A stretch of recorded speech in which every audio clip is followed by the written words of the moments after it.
오늘 우리에게 허락해 주신 말씀은요. 요한복음 9장 1절에서 12절 내 눈을 열어주소서라는 제목으로 말씀 나누기 원합니다. 요한복음 9장 1절부터 12절입니다. 요한복음 9장 1절부터 12절입니다. 다 찾으신 줄 믿고 저와 여러분이 한 줄씩 교독하겠습니다. 예수께서 길을 가실 때에 날 때부터 맹인된 사람을 보신지라.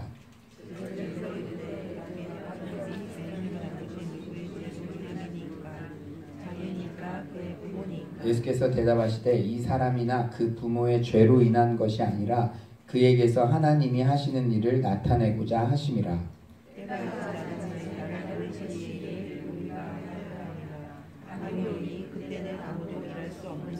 내가 세상에 있는 동안에는 세상의 빛이로라.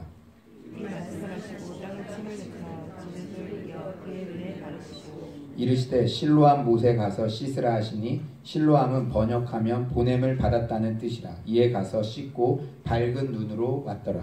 이웃 사람들과 자녀가 버린 것을 보았던 사람들이 이르되 이는 가서 그거라는 자가 아니라. 어떤 사람은 그 사람이라 하며 어떤 사람은 아니라 그와 비슷하다 하거늘 자기 말은 내가 그라 하니. 그리고 이르되 그러면 내 눈이 어떻게 떠졌느냐. 대답하되 예수라 하는 그 사람이 진흙을 이겨 내 눈에 바르고 나더러 실로암에 가서 씻으라 하기에 가서 씻었더니 보게 되었노라. 아멘. 우리 좌우에 한번 이렇게 인사해 봅시다. 성도님은 우리 교회의 보배입니다. 인사해 볼까요? 성도님은 우리 교회의 보배입니다. 얼굴만 봐도 은혜가 됩니다. 인사해 봅시다. 얼굴만 봐도 은혜가 됩니다. 아멘. 네. 지난 1년 동안 서울로 성도님들 모두 정말 많이 예뻐지시고 멋있어지시고 훤칠해지셨어요. 네. 아마 그런데 건강이 가장 좋아지신 분, 가장 큰 변화를 경험한 분은 여기 장 집사님일 것 같아요. 제가 설교 준비하면서 생각해 보니까 1년 전 처음 부임했을 때보다 엄청나게 건강이 회복되셨어요. 얼마 전 추가 눈수술 하시고도 더 잘 보인다고 이렇게 아이처럼 좋아하시는 모습에 저도 덩달아 기뻤습니다. 장 집사님 좋아요. 좋아요. 네, 그래. 그런데 오늘 본문 아마 장 집사님이 특히 공감이 갈 것입니다. 앞이 안 보이는 고통, 당해보지 않은 사람은 절대 모르기 때문이죠. 우리가 눈을 다 가린 채 강대상에서 출입구까지 뛰어간다고 한번 가정해 봅시다. 단시간인데도 공포와 불안이 몰려올 거예요. 일시적으로 눈을 가려도 이렇게 답답하고 불안한데 오늘 주인공은 평생을 눈이 안 보인 채로 살았습니다. 어떤 맹인이 죽기 전에 소원이 뭐냐고 이렇게 물으니까 이렇게 대답하는데 제 마음에 짠했어요. 그 맹인이 대답하기를 사랑하는 자녀의 초롱초롱한 눈망울을 내 눈으로 직접 한번 보고 죽으면 여한이 없겠다고 그렇게 말하더라고요. 정말 마음이 짠했습니다. 그들에게는 눈 한 번 뜨는 것이, 밝은 빛을 보는 것이, 사랑하는 연인의 얼굴을 직접 눈으로 확인하는 것이, 어쩌면 우리가 당연히 누리는 이것들이 그토록 바라는 평생의 소원인 것이죠. 그런데 오늘 요한복음 6번째 표적에 등장하는 주인공은 평생의 소원을 이루었습니다. 그 비결은 한마디로 예수를 만났기 때문이죠. 그런데 오늘 본문에서 이 맹인이 치유되는 프로세스에서 우리에게 주시는 교훈과 감동이 있어요. 첫 번째로 우리는 부활신앙으로 무장해야 한다는 교훈입니다. 우리 한번 따라해 볼까요? 부활신앙으로 무장하자. 부활신앙으로 무장하자. 우리 한번 2절을 한번 읽어봅시다. 2절 시작.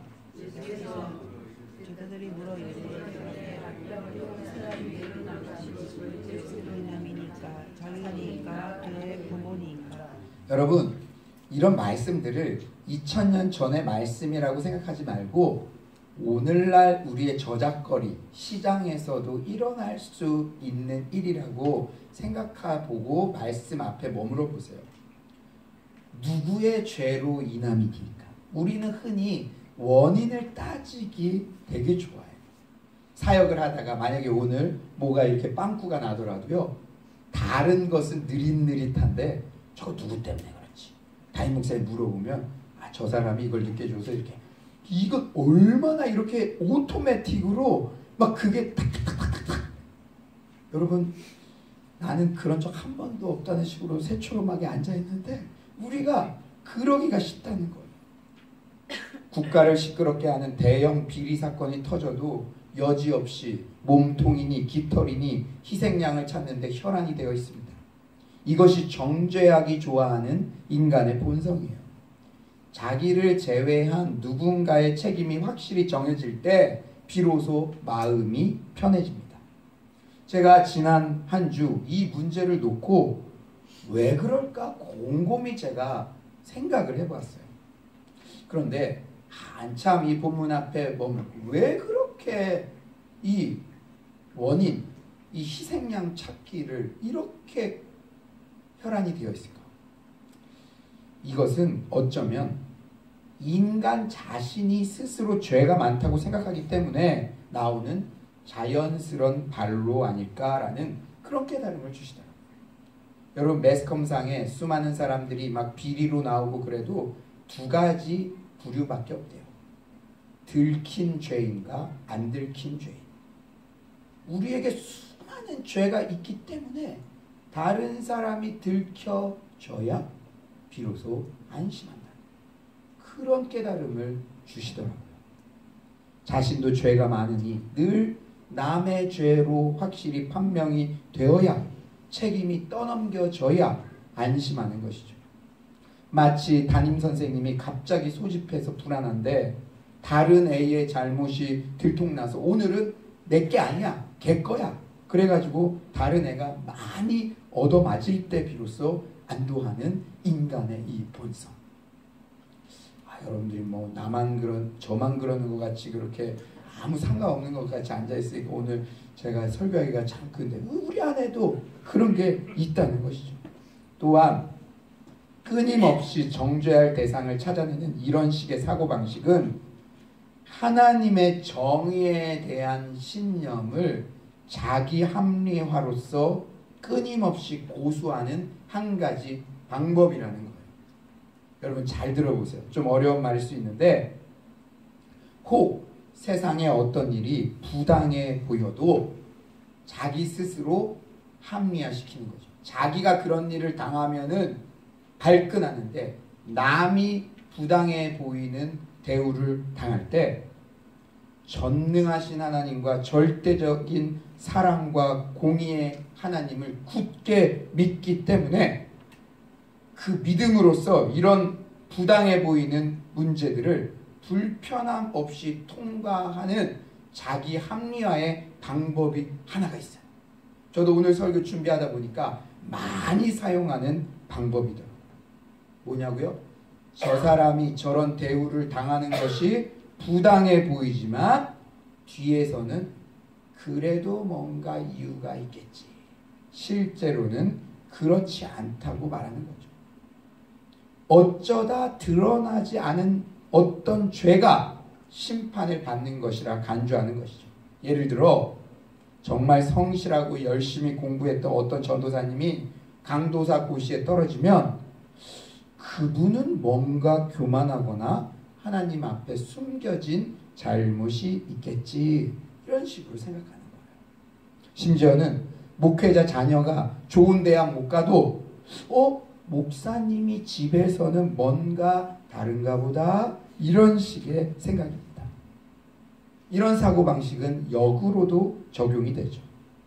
만약 내 자신이 감사하게도 유복하게 태어나서 잘 먹고 몸과 마음이 건강하여 소위 꽃길만 걷는다면, 이런 신념을 가지고 있으면 타인에 대한 일말의 부담도 없이 마음이 정말 편안해집니다. 여러분들이 부모님이 잘 사셔서 여러분들이 지금 그것을 누리고 있어요. 그런데 이 겨울날 거리에 내몰린 분들 얼마나 많습니까? 그 사람들 생각하면 내가 누리는 이것도 불편하죠. 그러니까 이게 불편하니까 또 자기 합리화를 합니다. 어떻게? 뭔가 그럴 만한 이유가 내게 있어서, 내가 아니면 조상에게라도 그런 이유가 있어서 내가 현재 복을 누린다고 마음 편하게 은연중에 생각한다는 거예요. 하지만 오늘 본문을 보면 예수님께서는 세상사를 이런 식으로 분석하는데 맞서십니다. 3절에 나오는 예수님의 대답이 그 사실을 증명하죠. 우리 3절 한번 다 같이 읽어볼까요? 3절입니다. 시작. 예수께서 가라사대 이 사람이나 그 부모의 죄를 인하는 것이 아니라 그에게서 하나님의 하신 일을 나타내고자 하심이라. 여러분, 율법주의의 또 한 가지의 모습은 모든 사건을 인과론으로 설명하는 것이죠. 내가 이 행동을 했기 때문에 하나님도 만날 수 있다. 저 사람은 이 행동을 안 했기 때문에 못 만난다. 그런데요, 지금 예수님은요, 맹인을 보고 이것이 그 사람의 죄 때문입니까? 그 부모의 죄 때문입니까? 인과론으로 설명하는 이 사람들에게 다른 차원의 이야기를 하고 계십니다. 물론 세상은 너무나 이상하고 부당해 보이고 어둡습니다. 하지만 우리가 신뢰하는 것은 하나님의 강력한 사랑과 정의의 빛은 그보다 훨씬 더 밝게 빛나는 줄 믿습니다. 우리가 다 해석할 수 없을지라도. 요한복음 1장 5절은 말씀하죠. 빛이 어둠에 빛이 돼 어둠이 이기지 못하더라. 어떤 불행해 보이는 상황 가운데도 오히려 하나님의 하실 일이 있다는 것입니다. 예수님은 언제나 주홍 글씨처럼 희생양을 찾는데 혈안이 되어 있는 것이 아니라 어떤 상황에서도 살리는 말, 희망의 말을 해주시는 줄 믿습니다. 사랑하는 여러분, 부활신앙이 무엇입니까? 미래적인 것입니다. 과거를 자꾸 들추는 것이 아니에요. 저는 중요한 사역 원리가 있습니다. 그게 뭔지 알아요? 과거는 묻지 말고 일하세요. 제가 여러분들에게 자신 있게 말씀드릴 수 있는 건, 제가 이 서울로 공동체에 새로 부임하고 나서 여러분들이 지난 2년 동안 서울로 공동체에서 어떻게 신앙생활을 했는지 제가 먼저 물어본 적 한 번도 없습니다. 저는 그렇게 생각해요. 하나님께서 지금부터 미래적으로 새로운 출발을 하게 해주시고, 모든 인간관계도 마찬가지입니다. 저와 여러분이 새로 만난 그 시점부터 시작하는 것이지, 이러쿵 저러쿵 얘기를 하면 그 선입견에 빠지게 되기 때문이죠. 과거는 묻지 말고 일하세요. 과거는 묻지도 말고 따지지도 마세요. 부흥회 때 원로 목사님도 정확하게 얘기해 주셨잖아요. 우리 자매들 신혼여행 가서 남편에게 절대 뭐라 그랬죠? 옛날 얘기 하지 않는 거라고. 이렇게. 왜냐? 여러분, 만약에 신혼여행 갔는데 너무 좋아요. 그래서 내가 정직해지고 싶어. 옛날에 X라는 분을 만났는데 어디도 가고 그때는 콩깍지가 끼어가지고 남편이 그래, 네 아픔까지도 내가 사랑해줄게. 그 X의 그 부족한 부분까지도 내가 덮어줄게. 그러나 잊지 마세요. 하나님은 과거를 잊을 능력이 있으시지만 사람은 과거를 잊을 능력이 없으십니다. 우리가 신앙의 업앤다운이 있듯이요, 남편은 항상 사랑이 업돼 있지 않아요. 다운될 때는 옛날 얘기했던 것들이 계속 생각이 나서 평생 그게 올무가 되어 살아가는 가정을 제가 많이 봤습니다. 그 남편이요, 뭐라 그러는 줄 알아요? 30년 동안 후회한대요. 본인이 일기장 예전에 연애했을 때 쓴 거를 아내한테 자기는 정직하고 싶어서 보여줬대요. 30년 동안 바가지 귀. 여러분, 중요한 원리예요. 행복한 미래만을 계획해도 시간이 모자른데 과거에 매이면 절대 안 됩니다. 우리가 회개했다면 하나님은 우리의 죄를 기억도 하지 않으신다고 약속하십니다. 부활신앙은 미래적인 거예요. 어떤 부정적인 불리한 상황에서도 하나님이 하실 일이 있겠지 기대하고 믿음으로 소망하는 것입니다. 특히 부흥회나 큰 집회를 앞두고는 여러 가지 갈등이 있을 수 있어요. 마음의 전쟁이 있습니다. 그러나 그럴 때마다 얼마나 큰 은혜를 주시려고 주님 하실 일이 있겠구나 이렇게 통과할 때 믿음이 한 단계 더 성장하게 될 줄 믿습니다. 여러분, 저는 목회하면서요, 이렇게 1박 2일 비전 트립 가거나 부흥회 하거나 막 은혜롭고 막 꽃길 걷는 것 같고 막 그럴 것 같잖아요. 그 다음 주에는 오히려 오늘 같은 주일에는 제가 캄합니다.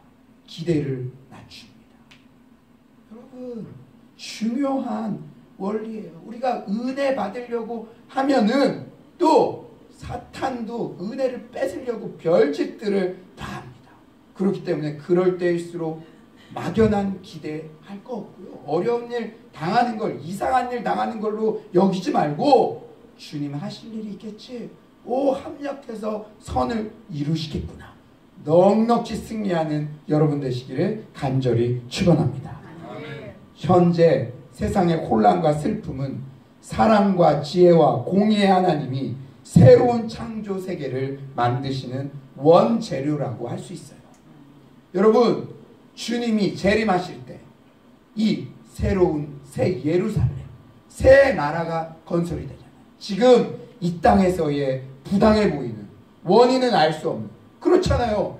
이 장애인 막 죄짓고 산 장애인도 아닌데, 우리 부모님 막 죄짓고 그런 것도 아닌데 평생 봉사하셨는데 갑자기 쓰러지셨어요.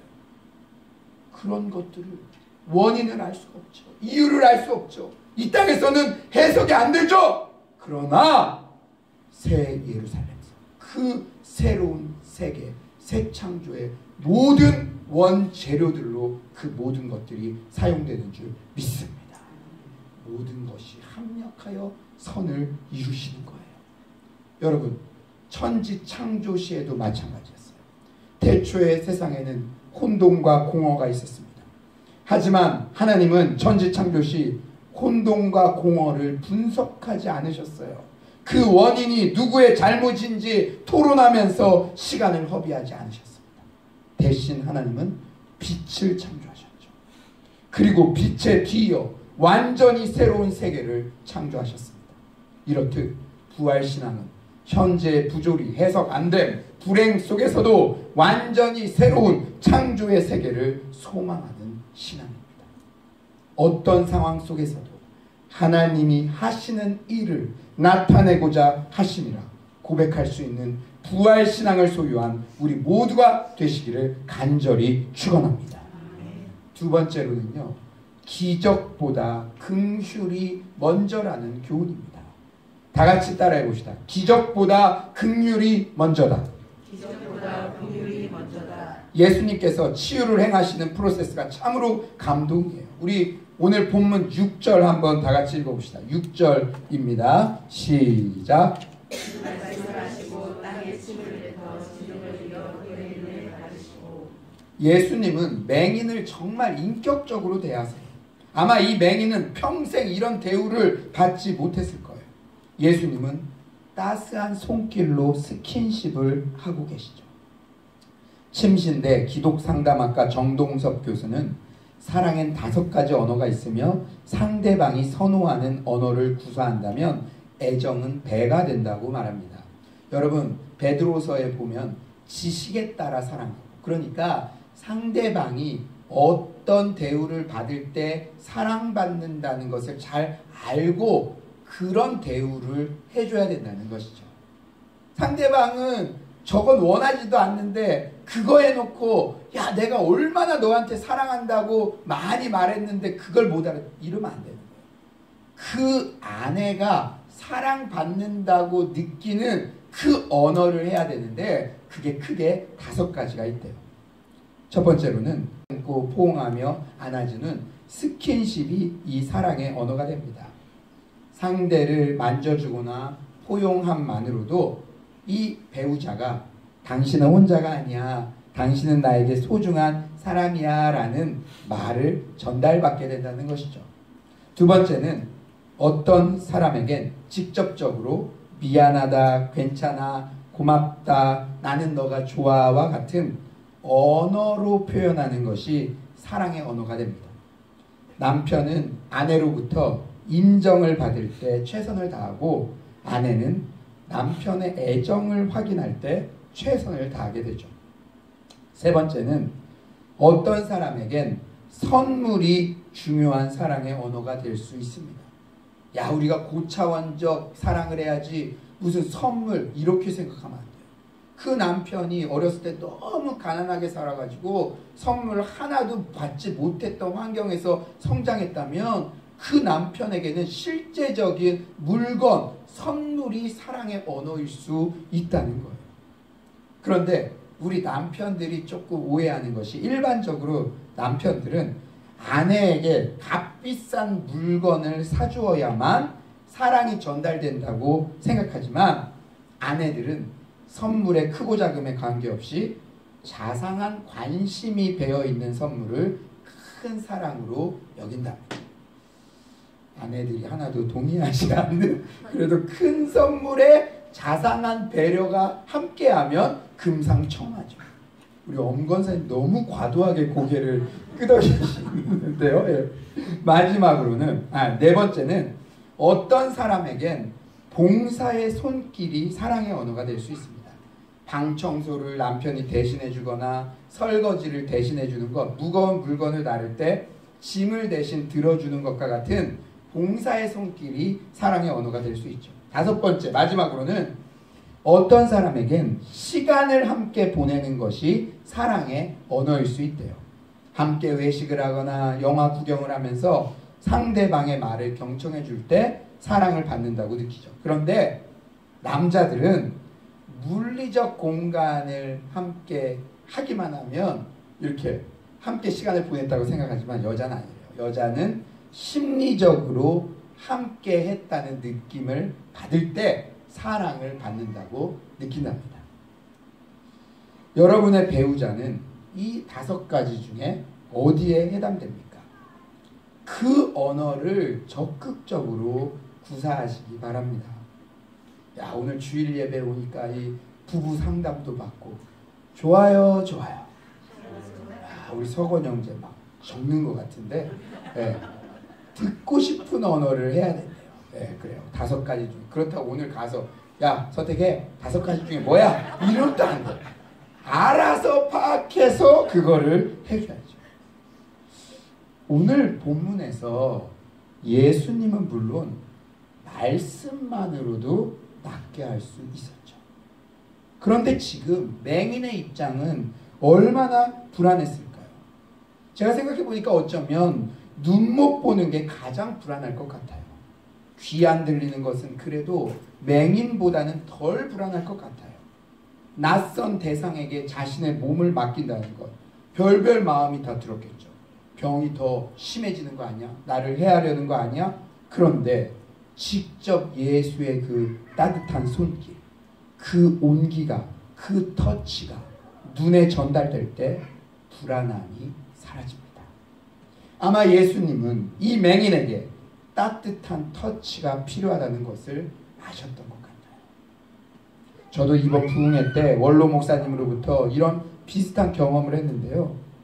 점심 식사를 대접하고 계단을 내려오는데 원로 목사님께서 글쎄 제 손을 잡으시며 의지하며 이렇게 손가락으로 깍지를 이렇게 끼시더라고요.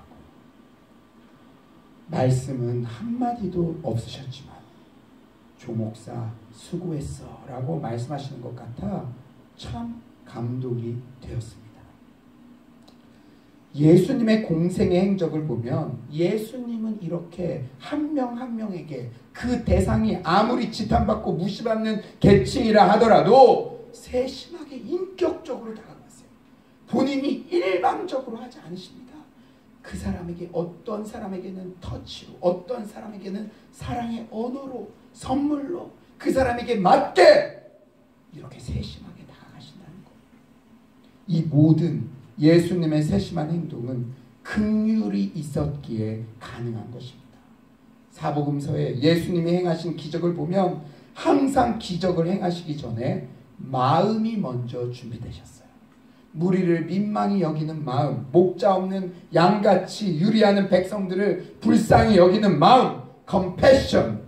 예수님은 창자가 끊어지는 것 같은 그 안타까움과 그 아픔이 공명되어 언제나 사랑이 동기가 되어 그 기적을 행하셨습니다. 여러분 잊지 마십시오. 기적보다 긍휼이 먼저입니다. 세 번째로 예수를 진정으로 만나면 완벽한 변화가 일어납니다. 우리 8에서 9절 우리 한번 다 같이 읽어볼까요? 8에서 9절입니다. 시작. 이웃 사람들과 전에 그가 거리는 것을 보았던 사람들이 이르되 이는 앉아서 구걸하던 자가 아니냐. 어떤 사람은 그 사람이라 하며 어떤 사람은 아니라 그와 비슷하다 하거늘 자기 말은 내가 그라하니. 오늘 본문의 주인공에 대해 사람들은 이 남자가 이전에 그 사람인지 아닌지 아무도 파악하지 못해요. 그만큼 완전한 변화가 일어났다는 것이죠. 간혹 사람들이 예수님의 복음을 받아들일 때 복음은 세상이 그러한 질문을 던지게 할 만큼 그들의 삶을 변화시킵니다. 이 사람이 정말 그 사람 맞아요? 이 사람이 정말 1년 전에 그 술집에 가서 금요일마다 마셔라 부어라 그 사람 맞아요? 오늘 주일에 이곳에 앉아있지만 이 사람이 불과 6개월 전에도 그렇게 까칠하게 부인에게 아이들에게 소리를 질렀던 그 사람 맞나요? 거짓말과 도둑질, 속임수와 거짓 맹세를 일삼던 사람이 어떻게 이렇게도 근사하고 진실하고 지혜로운 사람이 될 수 있습니까? 대답은 그렇다입니다. 진정한 복음을 경험하면 예수를 만나면 이런 일은 일어날 수 있고 지금도 실제 일어나고 있는 줄 믿습니다. 지금 우리 서울로 공동체에서도 현재 진행형으로 일어나고 있어요. 여러분들이 여러분들의 심령을 한번 봐보세요. 그렇게 골프를 좋아하고 사람을 좋아하던 사람이 주일 성수를 위해 골프 약속을 30번이나 무료 취소했답니다. 늘 가시돋친 말로 사람들에게 쏘아붙였던 사람이 넉넉하게 그럴 수도 있지 하며 넘어갑니다. 예수를 제대로 만나면 비포와 애프터가 정말 확실히 차이가 드러납니다. 여러분 예수 만나면 완전히 변한 모습이 나오는 거예요. 그냥 변한 건지 안 변한 건지 긴가민가하다. 그러면 심각하게 자신의 내면을 들여다봐야 됩니다. 그냥 체인지가 아니라 트랜스포메이션. 예수를 만나면 전인격적 전복적 변화가 내 삶에 찾아오는 줄 믿습니다. 만난 것처럼 흉내만 내어서는 절대 그 연기가 오래가지 않는 6개월도 가지 못하는 예수를 진정으로 만나면 주변 사람들이 그 사람을 못 알아볼 정도로 오늘 본문의 주인공처럼 그런 전복적 변화가 우리에게 일어나는 줄 믿습니다. 우리도 그 변화를 지금 경험하고 있는 줄 믿습니다. 우리는 이상에서 오늘 본문에 나타난 치유 프로세스 가운데 교훈을 살펴봤습니다. 그런데 오늘 본문에서 한 가지 흥미로운 점은 예수님께서 치유를 행하시기 전에 자신의 정체성을 밝히셨다는 거예요. 사랑하는 여러분, 요한복음의 기록 목적이 무엇이었습니까? 그렇죠. 예수님이 하나님의 아들이심을 증명하는 거예요. 그런데 오늘 본문에서는 예수님께서 자신의 정체성을 친절하게도 직접 말씀해 주셨어요. 뭐죠? 그 정체성이 뭡니까? 요한복음 9장 5절 우리 한번 다 같이 한번 읽어봅시다. 9장 5절입니다. 시작. 내가 세상에 있는 동안에는 세상의 빛이로다. 나는 세상의 빛이다. 천지 창조 시에도 첫째 날 빛이 창조되었습니다. 그 이전은 우주는 어떤 상태였습니까? 혼돈과 공허가 온 우주를 지배했어요. 그런데 빛이 창조되자 비로소 낮과 밤이 나뉘었고 그것으로 인해 모든 시간관념이 생겨났으며 질서가 생기기 시작했습니다. 이 세계에 시간관념이 없다고 한번 생각해 보십시오. 얼마나 무질서하겠습니까? 모든 것이 뒤죽박죽해질 거예요. 우리가 어제 부산에 다녀왔는데 시간 개념이 없다면 가장 쉽게 생각되는 것이 모든 기차들이 아마 아수라장이 될 것입니다. 몇 시차 몇 시차 몇 시차가 구분이 안 되니까 먼저 가서 앉는 사람이 임자겠죠. 6.25 북에서 내려오는 피난민들 태운 그 기차의 광경이 오늘날에도 수많은 기차역에서 벌어질 거예요. 우리 인생에도 예수의 빛이 찾아오자 비로소 질서가 잡히게 된 줄 믿습니다. 우리가 서로 과거를 묻지 않아서 그렇지. 여러분, 저는요 여러분을 위해서 매일 새벽마다 여러분의 사진을 놓고 기도하고 있어요. 그러면 여러분들이 다 얘기는 안 했지만 야, 참 험난한 인생을 사셨겠구나. 밀려오는 게 있어요. 그 사진만 보더라도 그 연세와 그 상황만 보더라도 밀려오는 스토리들이 있어요. 여러분, 그동안 참 방황 많이 하셨잖아요. 수가성 여인까지는 아니더라도 이 남자 저 남자 확신하지 못했을 때도 있었고 무분별하게 지름신이 임했을 때도 있었고 부부관계도 여차하면 깨어지기 쉬운 유리잔처럼 아슬아슬했던 때가 한두 번이 아니셨죠. 자녀를 낳고 나서는 어땠습니까? 조부부모로서 내 인생도 질서가 잡히지 않았는데 자녀를 교육하려고 하니 참 많은 시행착오를 겪었습니다. 감정관리 잘 못해서 혈기를 부리고 나서도 그때서야 아직도 질서가 잡히지 않은 자신의 감정을 되돌아보며 후회했던 날들도 얼마나 많았습니까? 그러나 예수 복음의 빛이 내 삶에 비추자 삶의 목표가 정립되었고 과거의 사건이 해석되어지기 시작했고 나의 달려갈 길과 주 예수께 받은 사명 하나님의 복음 전하는 일을 마치려 하면은 나의 생명을 조금도 귀한 것으로 여기지 아니한다는 이런 근사한 고백도 하게 된 줄 믿습니다. 방황 그만하세요. 이제 어른이 됐는데 어울리지도 않는 영적으로도 청소년 사춘기 아이처럼 나만 봐달라고 방황 그만하세요. 예수의 빛이 들어오면 질서가 잡히는 것입니다. 세상은 사탄은 방황이 아름다워 부추겨. 그러나 하나님은 경주하는 삶이 아름답다고 말씀합니다. 여러분, 빛이 비쳤으면 낮과 밤이 나뉘고 이미 신앙에도 질서가 잡히고 교회 생활에도 질서가 잡히는데 방황 그만하세요. 여러분에게 안 어울립니다.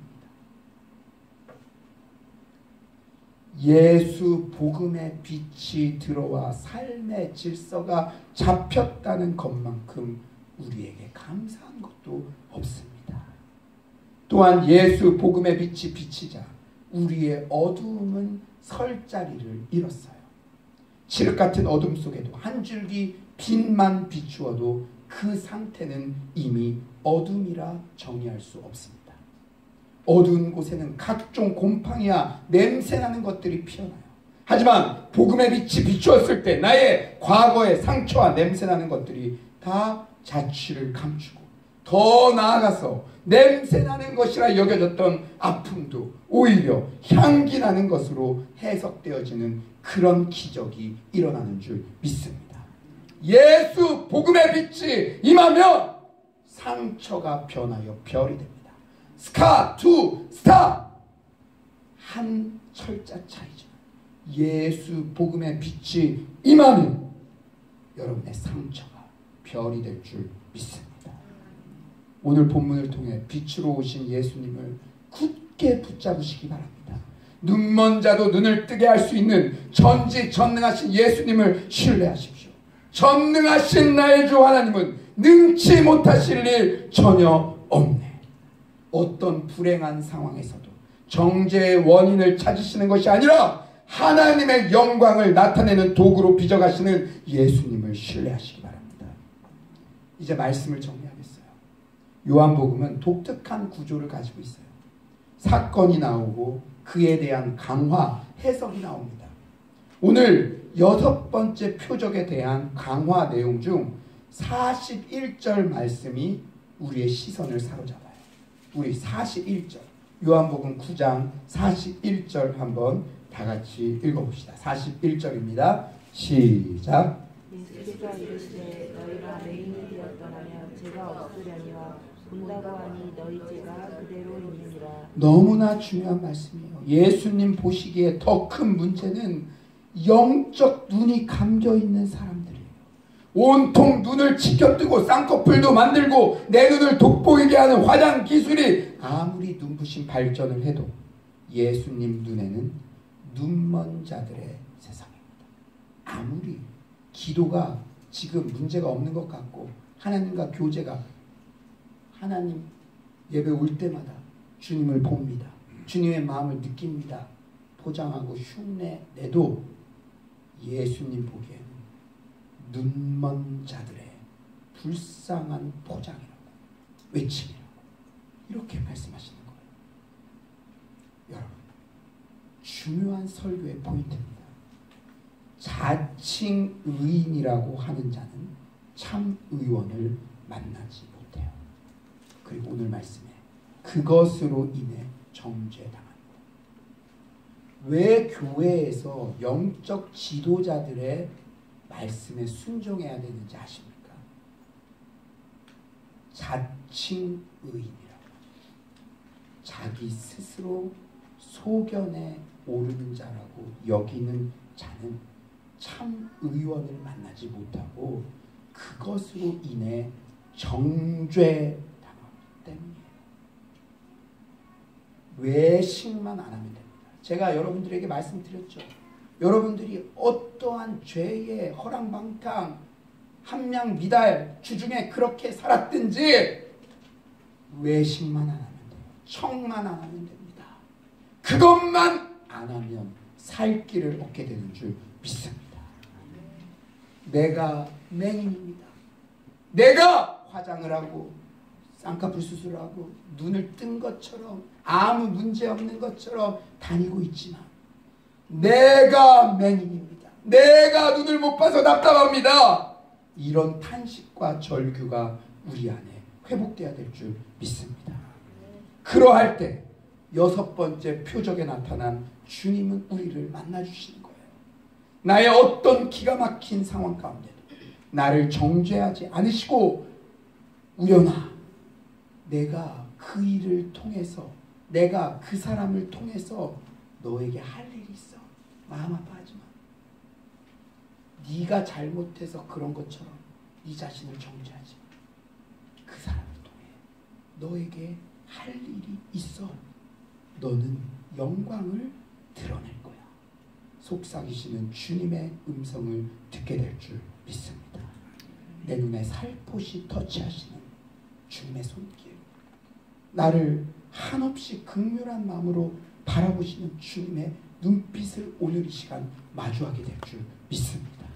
그 주님 만나면 살맛, 밥맛이 되살아나고 푸석했던 얼굴에서 광채가 나고 더 이상 어제의 나로는 식별이 불가한 전복적 변화가 우리 모두의 인생에 찾아올 줄 믿습니다. 아무쪼록 오늘 예배를 통해 우리의 영안이 모두 밝히 떠지는 그런 역사가 일어나게 되시기를 간절히 축원합니다.